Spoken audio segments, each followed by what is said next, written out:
Graça e paz, meu irmão, graça e paz, minha irmã. Na nossa última conversa, nós fizemos a introdução dos motivos pelo qual estaremos nos dedicando a estudar esta maravilhosa carta, a carta de Paulo à igreja em Filipe. E nesta hora eu quero te convidar a abrir a palavra do Senhor no texto que nos chama hoje a atenção, Filipenses,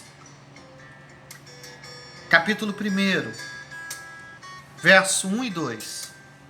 Filipenses, capítulo 1, verso 1 e o verso 2. Estamos iniciando os nossos estudos, propriamente dito, na carta de Paulo para a igreja em Filipe. Como sabemos, Paulo estava preso em Roma, mas mesmo preso, Paulo está atento e cuidadoso com a igreja. Precisamos estar atento, amar e cuidar da igreja do Senhor, porque nós somos a igreja e como igreja precisamos cuidar uns dos outros. Você está com a sua palavra em mãos? Vamos à leitura do texto. Filipenses, capítulo 1, verso 1 e verso 2. Diz assim a palavra, acompanhem comigo a leitura. Paulo e Timóteo, servos de Cristo Jesus, a todos os santos em Cristo Jesus, inclusive bispos e diáconos que vivem em Filipos. Graça e paz a vós outros, da parte de Deus, nosso Pai, e do nosso Senhor Jesus Cristo. Fizemos a leitura e você vai me perguntar, pastor, o senhor não vai orar? Antes de iniciarmos esse estudo, eu estive em oração perene. Quero te pedir que você faça a mesma coisa. Antes de nós começarmos o estudo, tire um tempo, dedique um tempo para falar com o Senhor. E logo após, nós vamos trabalhar esses textos, trabalhar a palavra do Senhor. É importante que você saiba também que os nossos estudos terão aproximadamente 30 minutos, 35 minutos. Não posso me alongar muito. Na igreja, quando ministramos o estudo, é 1 hora. Então eu quero fazer um resumo daquilo que nós estudamos na igreja. Então por isso nós não temos tanto tempo. Tentarei ser bem direto no nosso estudo. Então eu quero iniciar pedindo para você olhar para o texto. O verso 1, o início do verso 1, Paulo se apresenta. Ele diz, Paulo e Timóteo. Não há dúvida que quem escreveu esta carta foi o apóstolo Paulo.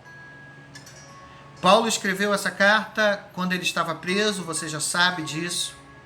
E é interessante que quando ele prepara essa introdução, quando ele faz essa introdução, ele faz a citação, não apenas de si, mas ele cita também ao seu amigo de fé, ao seu amigo ministerial, aquele que estava sempre com ele nos momentos difíceis, nos momentos bons, o seu filho na fé. Ele cita Timóteo, ele diz Paulo e Timóteo. Então, aqui nós temos Paulo e Timóteo juntos. Por que o apóstolo Paulo ele vai citar a Timóteo? Será que foi Timóteo que escreveu a carta junto com ele? Talvez Timóteo tenha sido aquele que tenha escrito de fato, escrito com a pena, e Paulo tenha ditado a ele a carta. Isso é uma das grandes possibilidades. Mas o significado de Paulo ter inserido Timóteo na saudação, dizendo Paulo e Timóteo, e ele vai dizer que são servos, é justamente porque seria Timóteo que estaria levando esta carta à igreja em Filipe. E Timóteo certamente estaria e ficaria um tempo lá naquela igreja. Então, quando Paulo coloca Timóteo como parte integrante daquela carta, Paulo e Timóteo estão escrevendo para você. Timóteo não é simplesmente aquele que estará levando a carta a vocês. Timóteo conhece tudo quanto eu estou escrevendo para vocês. Timóteo pode explicar pormenores a respeito das verdades que eu quero transmitir a você. Timóteo sempre caminhou com o apóstolo Paulo na jornada missionária. Timóteo era amigo, era confidente e também era aquele, se você lembrar, que quando Paulo vai e chega em Filipe, a gente vai falar sobre isso, Timóteo está com Paulo. Então Paulo conhece muito bem e Timóteo também conhece muito bem a cidade em Filipe, a igreja que estava naquela cidade. Então, de início, Paulo se apresenta, Paulo e Timóteo. É interessante notar que também há ausência nessa saudação do termo apóstolo. Se nós percebermos todas as cartas que Paulo inicia falando da sua qualificação, apresentando-se como apóstolo, é porque Paulo tinha uma palavra de exortação, porque Paulo estava enfrentando inimigos naquela igreja, pessoas que não tinham de fato, de verdade, o seu coração convertido ao Senhor. Existem muitas pessoas assim que caminham na igreja, mas ainda não foram transformadas pelo Espírito. E havia muitas pessoas assim nas igrejas. A igreja em Corinto, Paulo precisa reafirmar o seu chamado, precisa afirmar e reafirmar que ele era apóstolo não por homens, mas pelo Espírito de Deus. Aqui não há problema, não há um problema de fato grandioso aparente na igreja. Nada que seja escandaloso. Então, é uma carta que se escreve em paz aproximadamente. Há algumas dificuldades, a gente vai ver mais à frente, mas são coisas simples. A igreja não está preocupada em defender a autoridade de Paulo, e Paulo não está preocupado em defender a sua autoridade, porque aqueles crentes em Filipe entendiam e compreendiam que Paulo, de fato, de verdade, era um homem de Deus. Então Paulo, ele se apresenta, Paulo e Timóteo, e ele diz, logo após, que ele e Timóteo são servos. Servos. Vê a diferença? Ele é servo. A palavra servo no grego é doulos. É aquele escravo de casa, aquele escravo que morava e dependia exclusivamente do seu senhor. Era aquele escravo que não fazia e não podia fazer nada sem que seu senhor o ordenasse a fazer. Dependia do Senhor. E então Paulo diz, ele é servo. Servo de quem? Servo do homem? Servo de si mesmo? Não, ele diz que ele tem um Senhor. E o seu Senhor é Jesus Cristo. Paulo está afirmando, eu, antes de mais nada, eu nasci para servir. Eu sou servo do Senhor Jesus. A minha vida não tem significado, não tem sentido, não faz sentido eu viver, eu respirar, eu andar, se não for para ser servo e servir ao Senhor que me resgatou. Interessante quando nós olhamos isso, parece que está na contramão do que muitas pessoas, muitos que são líderes, muitos que são vistos nas igrejas, que são vozes nas igrejas, muitos estão dizendo e afirmam com as suas ações e suas palavras que eles são senhores de si e muitas vezes senhores do outro. O próprio Senhor Jesus, ele declara diante daqueles que estavam junto a ele, ele diz, eu não vim para ser servido, pelo contrário, eu vim para servir. A vida cristã é uma vida de serviço. Uma vida cristã é uma vida de serviço a Deus e ao próximo.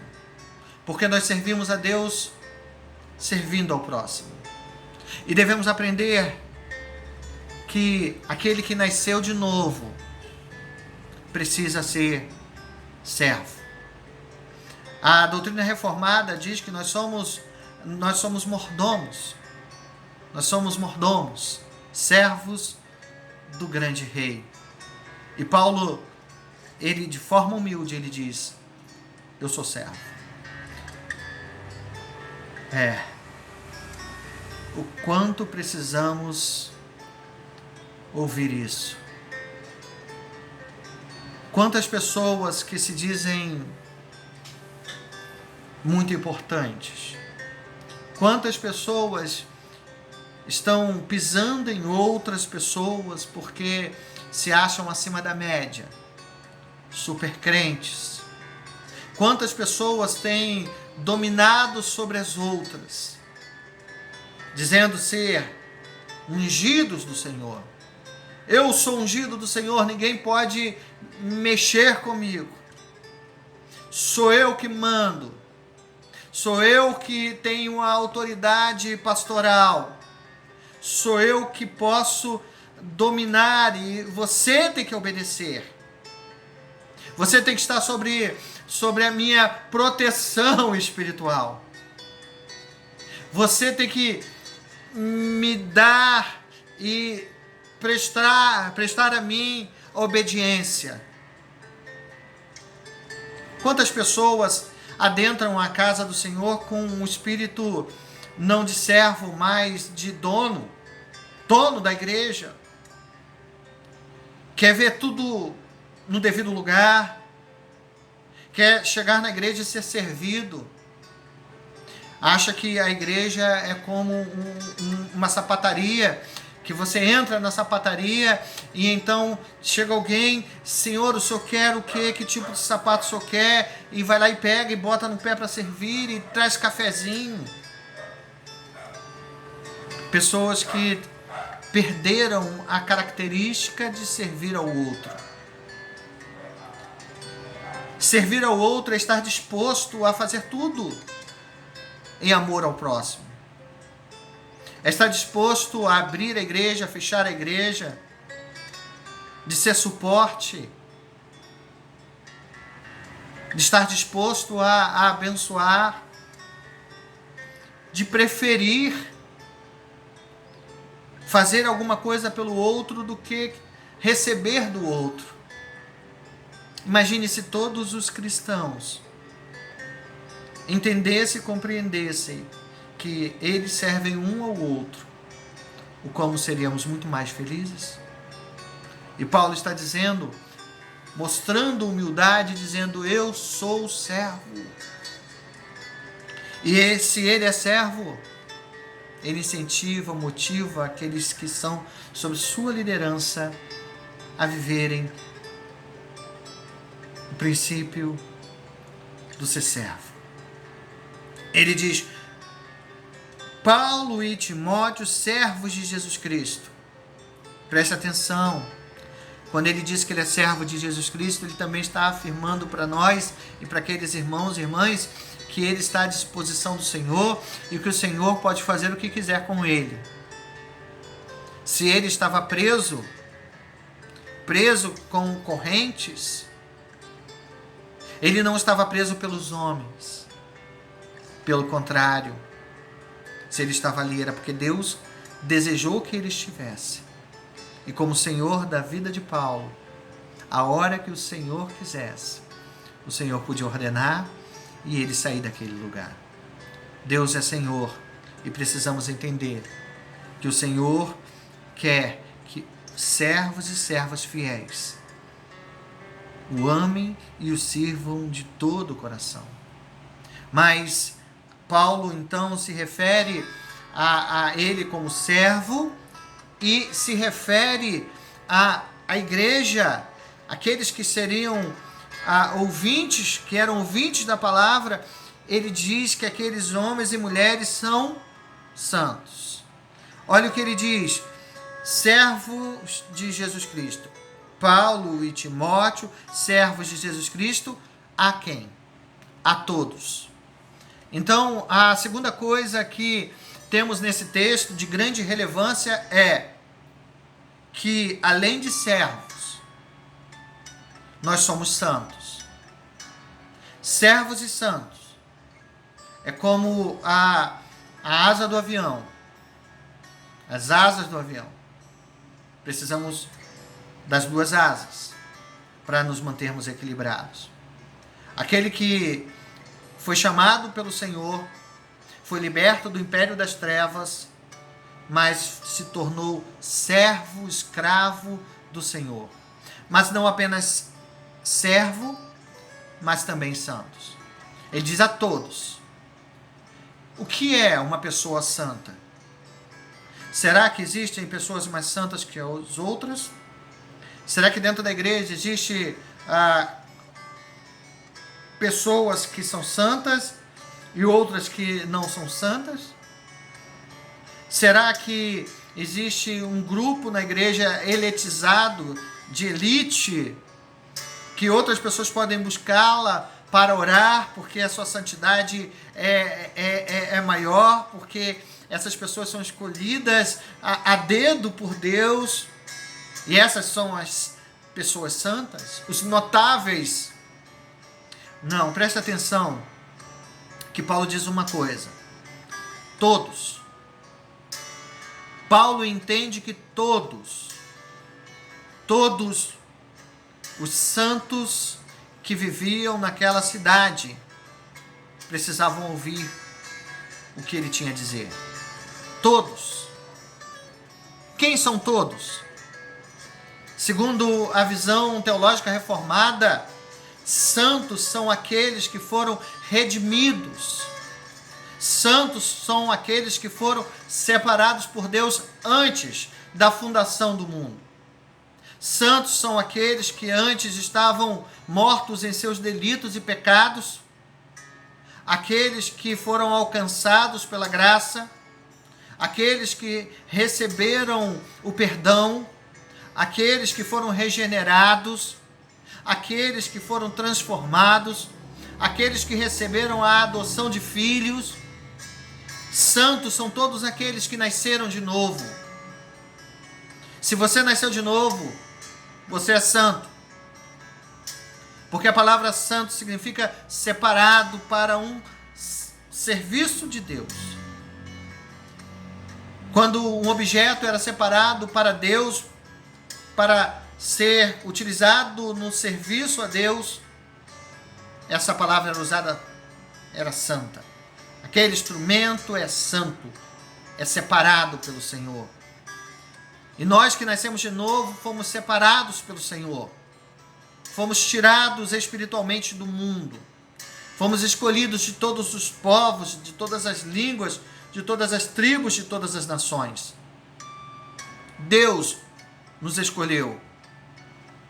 Você se lembra quando Jesus, ele ensinando aos seus discípulos sobre o princípio de dar frutos e ser abençoador e de ser feliz e de ser próspero? No capítulo 15, quando ele fala sobre a videira verdadeira, que só poderemos dar frutos se estivermos ligados à videira, e que ligados à videira, quanto mais nós frutificamos, mais somos limpos. No final, Jesus, então, ele fala sobre o sentido de aqueles homens, aqueles discípulos, não serem mais simplesmente ouvintes, mas servos, mas serem também amigos. E ele vai dizer: vocês pensam que foram vocês que me escolheram? Vocês pensam que vocês caminham comigo por escolha própria? Vocês acham que eu tenho o privilégio de servir a vocês, de caminhar com vocês, de vocês terem e caminharem comigo? Eu quero dizer a vocês que, na verdade, não foram vocês que me escolheram, e sim eu que vos escolhi. E como eu vos escolhi, vos nomeei para que vades e dê frutos. Porque tudo quanto pedires ao meu Pai em meu nome, eu vou conceder a vocês. Não fomos nós que escolhemos ao Senhor, foi Ele que nos escolheu. Não sei o porquê. Não era porque havia alguma coisa boa em mim nem em você. Porque como Paulo diz na sua carta à igreja em Éfeso, no capítulo 2, Paulo declara que todos nós estávamos mortos em nossos delitos e pecados. Mas pela graça nós fomos salvos. Aqueles que estavam mortos em seus delitos e pecados foram alcançados pela graça. E aqueles que estavam mortos, como todos os humanos, toda a humanidade andavam segundo o curso desse mundo, como diz no verso 2 de Efésios, andavam segundo o curso desse mundo, segundo o príncipe da potestade do ar, segundo o espírito que agora atua no filho da desobediência. Paulo diz então que nós fomos agraciados com a salvação, não por mérito, porque não havia mérito nenhum em nós, mas nós fomos salvos por meio da graça, por meio de Jesus Cristo. Por isso somos santos, somos separados. É tão bom ouvir isso, né, irmão? É tão bom ouvir isso, né, irmã? Quando nós declaramos como presbiterianos, nós declaramos que ninguém pode nos separar do amor de Deus que está em Cristo Jesus. Quando nós declaramos que o nosso nome foi escrito no livro da vida, e como declara João, esse livro está escrito por dentro e por fora, esse livro, está escrito por dentro, mas fechado por dentro e por fora, com cadeados. João, na sua visão, ele chora quando vê o livro fechado por dentro e por fora, com o nome dos eleitos lá dentro. E ele, então, depois de demonstrar tamanha tristeza, ele olha para aquele que é o alfa e o ômega, e então, aquele que é o alfa e o ômega, diz o anjo que é ele que tem o poder de abrir o livro, só ele. Só Jesus Cristo poderá, só Jesus Cristo pode abrir o livro. E se só Jesus pode abrir o livro, o diabo não pode tocar nos seus eleitos, porque os nomes dos eleitos estão escritos naquele livro. Como Satanás vai apagar os nomes que estão ali naquele livro? Ele não tem autoridade sobre aquele livro, ele não pode abrir, ele não sabe quem são os eleitos. Nós nos alegramos quando olhamos para a nossa teologia, que fala sobre eleição, sobre predestinação, e cremos que uma vez salvos, somos salvos para sempre. Ninguém pode arrebatar aos filhos de Deus das mãos do Senhor. Mas uma coisa é bem verdade, que quando pensamos que somos santos, fomos separados para a vida eterna com Cristo, isso não significa que nós não temos responsabilidades. Vivemos o já e o ainda não. Ou seja, nós somos santos, mas ainda estamos no processo, enquanto estivermos aqui nesse mundo, no processo de santificação. A santificação é um processo que é graça de Deus para nós, mas é um processo que exige a participação daquele que é objeto dos processos de santificação. Eu e você temos a responsabilidade de vivermos de forma digna. A palavra diz ser santo, o Senhor diz ser santo porque eu sou santo.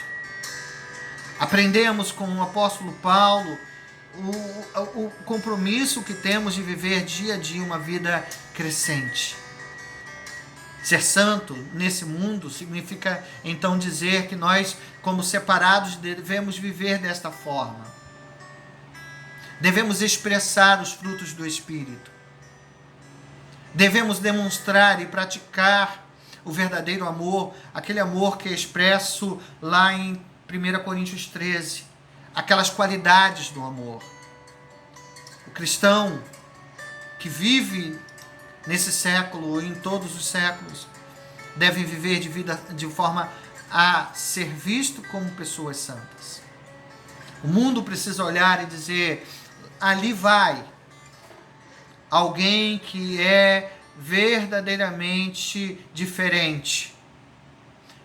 As pessoas precisam olhar para nós e dizer como disseram as pessoas quando Paulo e os missionários chegam a determinadas cidades: aqui de fato está chegando aqueles que estão transtornando o mundo, colocando o mundo de cabeça para baixo. E essa palavra não foi negativa, foi positiva. Porque sim, aqueles homens, eles tinham características totalmente diferentes das características que as pessoas sem Cristo elas tinham. Quando chegava um cristão, as pessoas falavam: esse homem, essa mulher tem um caráter que não é duvidoso. Eu posso vender para ele, ele não precisa nem jurar pelo bigode. Mas eu posso vender para o cristão e eu sei que ele vai pagar. Nós, pastores, os pastores, quando estavam diante de uma autoridade, diante de alguém, as pessoas olhavam para nós e diziam: você é um homem de Deus. Confiavam. Mas a gente tem percebido que no decorrer do tempo, ser cristão, para muitas pessoas, se tornou algo pejorativo. Quantas vezes você ouviu? Às vezes eu ouvia meu avô, ele era um nordestino bravo, né? E meu avô sempre contava algumas histórias. E essas histórias, de quando em quando, estavam envolvidos alguns que se diziam cristãos. E ele dizia, meu avô: raça ruim. Eu não confio, eu prefiro fechar negócio com um macumbeiro do que fechar com um cristão. E eu dizia para o meu avô, né? Mas vô, o que o senhor acha de mim? O senhor acha que eu desrespeito o senhor? Vô, eu amo o senhor, sempre dei bom testemunho ao senhor. Então por que o senhor diz que todo cristão é alguém que não é confiável? Aí ele dizia: ah, mas você é diferente. Você é diferente. E eu sei que você ouve isso, né? Quantas pessoas que não são cristãs você ouve dizendo: eu não faria negócio com ele? Ah, eu conheço pastor que tem as suas ações duvidosas. Conheço presbíteros que, misericórdia, para ser crente assim é melhor não ser. Quantas vezes nós temos visto, existem igrejas que não têm crédito na praça porque não são confiáveis, porque não pagaram as suas dívidas. Quantas vezes ouvimos as pessoas dizerem de homens cristãos, que se dizem cristãos, que espancam, batem nos seus filhos, na sua esposa. Eu não estou falando nada que não seja real. Por isso nós precisamos virar essa página e precisamos a todo custo, a começar em nós, mostrar ao mundo que nós de fato, de verdade, somos diferentes, que nós estamos dispostos a pagar o preço, que o nosso caráter está sendo formado em semelhança ao caráter de Cristo. Você e eu precisamos ser luz. Você e eu precisamos ser sal. Você e eu precisamos ser bênção. A nossa palavra precisa ser sim, sim, não, não. Não podemos nos envolver em coisas que não são agradáveis a Deus. Nós não podemos ser escândalo. E o próprio Senhor disse que viria o escândalo, mas ai daqueles que produzissem esse escândalo. Nós estamos vivendo uma época difícil, mas depende de mim e de você viver uma vida totalmente diferente, uma vida de santidade e em santidade. Eu e você somos chamados a não apenas dizermos que somos santos, mas sermos santos na prática, na vida diária. Esqueçam essa questão de que santidade tem a ver com roupa. Até pode ser, porque homens e mulheres santas se vestem de forma apropriada, né? Esqueçam que tem a ver com andar com a Bíblia debaixo do braço. É bom a gente andar com a Bíblia para que saibam que a gente, de fato e de verdade, crê nesse livro sagrado. É bom a gente cuidar do nosso palavreado, da forma que falamos. Sim, tudo isso é muito bom. Mas isso são frutos de um coração transformado. Isso são frutos de pessoas que mudaram e estão dispostas a mudar. Viver de forma santa é um dever nosso, é uma obrigação nossa. Não apenas saber que somos santos importa, mas importa viver como santos. Que ninguém possa dizer nada a nosso respeito. Porque quando estamos agindo de forma que não agrada ao Senhor, nós estamos entristecendo o coração de Deus. Paulo diz aos santos, eu quero dizer aos santos, que nós, esta geração, busquemos viver em santidade de vida. Custe o que custar. Pague o preço que é necessário pagar. Mas não abra mão, porque o Senhor Jesus não abriu mão de você. Ele conhecia o seu coração. Antes mesmo que você viesse a pedir alguma coisa a Ele, antes mesmo que você viesse a conhecer Ele, Ele já te conhecia. E te amou. E te chamou. E te chamou para dar frutos. Frutos dignos de arrependimento. Nosso desafio nesta noite é viver uma vida de santidade. Ser santo é um dever. Se você nasceu de novo, viva, busque, lute. Sim. É fácil negar a nós mesmos. É fácil negar as nossas paixões. É fácil sepultar o nosso eu, a nossa vontade. É fácil lançar no abismo o nosso desejo de grandeza. É fácil perdoar. É fácil se humilhar. É fácil reconhecer os erros. Não é fácil. O próprio apóstolo Paulo declara que ele vivia uma luta interna, uma luta profunda consigo mesmo. Porque de quando em quando o velho homem, a velha natureza, queria falar mais alto. A velha natureza, a natureza que o condenou até o momento que Jesus o encontrou no caminho de Damasco. Aquela natureza raivosa, cismava, insistia em brotar no seu coração. E então ele lutava. Ele se esmurrava para não pecar contra o Senhor. Viver uma vida santa é viver uma vida desafiadora, mas uma vida que vale a pena.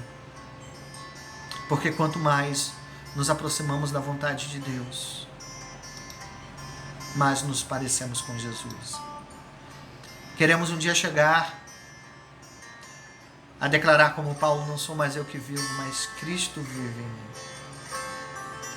Que o mundo olhe para mim e para você e diga, eu quero fazer parte do mesmo ambiente que essa pessoa faz, porque o Cristo que ele prega, de fato, de verdade, transformou a vida dele. Eu lembro como ele era, agora eu lembro, agora eu vejo quem Ele é. Nós somos chamados a viver em novidade de vida. Vivermos a verdadeira santidade. E essa santidade só pode ser vivida se ela for vivida íntima e pessoalmente com Jesus. Ande com Jesus. Busque Jesus. Mergulhe em Jesus. Porque só assim poderemos de fato viver uma vida perfeita que agrade ao Senhor.